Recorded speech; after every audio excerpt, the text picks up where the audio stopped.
అఖిలాండ కోటి బ్రహ్మాండ నాయకుడైనటువంటి శ్రీ రాజ్యలక్ష్మి సమేత ప్రసన్న వెంకటేశ్వర స్వామి వారి యొక్క దివ్య సంకల్పంతో మరి స్వామివారు పరిపూర్ణతమైనటువంటి ఆ యొక్క కలియుగ వైకుంఠ వెంకటేశ్వర స్వామి వారి సంకల్పంతో ఎంతో భక్తి శ్రద్ధలతో మరి ఆయన ఒక అర్చకుడిగా మాకు ఒక సంకల్పం ఏర్పాటు చేశాడు.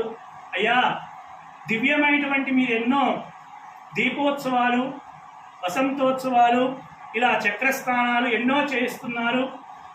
65 సంవత్సరములైన దేవాలయము మహాకుంభాభిషేకము.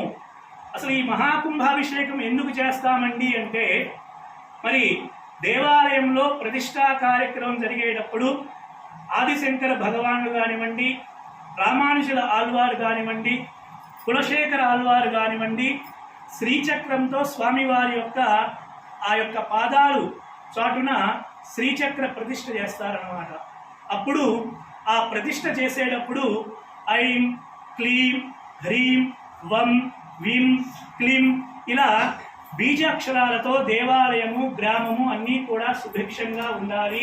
ఈ దేవాలయం ప్రతిష్ఠ అయిన దగ్గర నుండి పరిపూర్ణంగా ఆ గ్రామం సుభిక్షంగా ఉండాలని ఆ రోజుల్లో ఆ యొక్క యాజ్ఞికులు చేసేవాళ్ళు అనమాట. మరలా 65 సంవత్సరాల తర్వాత మరి ఆ స్వామి అనుగ్రహంతో మా యొక్క హయాములో ఎంతో అత్యంత వైభవంగా ఈ యొక్క కార్యక్రమం జరగాలని ఒక స్వామి సంకల్పించాడు. వెంటనే స్వామివారి యొక్క సంకల్పంతో ఈ యొక్క కార్యక్రమాన్ని ప్రారంభించడం జరిగింది. ఇందులో ఇంకొక విశేషం ఏమిటి అంటే, మన వెంకటేశ్వర గారికి నేను మొన్న ఒక విషయం చెప్పాను. స్వామి, నేను ఒక లగ్నపత్రిక అనుకున్న తర్వాత మీ దగ్గరికి వస్తాము అని. కానీ వెంకటేశ్వర స్వామి, నువ్వేమిటి ఇచ్చేది? ఆ దంపతులనే నా పాదాల దగ్గరికి తీసుకొచ్చి నా చేతుల మీదుగా వారికి అప్పు చెబుతాను అని 65 సంవత్సరాల తర్వాత మొట్టమొదటిగా ఆ స్వామి వారి దంపతులకు ఇచ్చే ఆ యొక్క అదృష్టం వారి ఇరువురికి కూడా కలిగింది. పరిపూర్ణంగా వారి యొక్క ఆయుష్, ఆరోగ్యం ఆ వెంకటేశ్వర స్వామి ఏ సంకల్పంతో మీ దంపతుల్ని, ఈ రోజు నా ఊహ వచ్చిన తర్వాత వెంకటేశ్వర గారిని ఎప్పుడు కూడా ఇక్కడ గుళ్ళో చూడలేదు. లలిత గారిని అన్నా చూశాను కానీ సీతమ్మ గారు మనకి ఫస్ట్ నుంచి కూడా అలవాటైన మనిషి కాబట్టి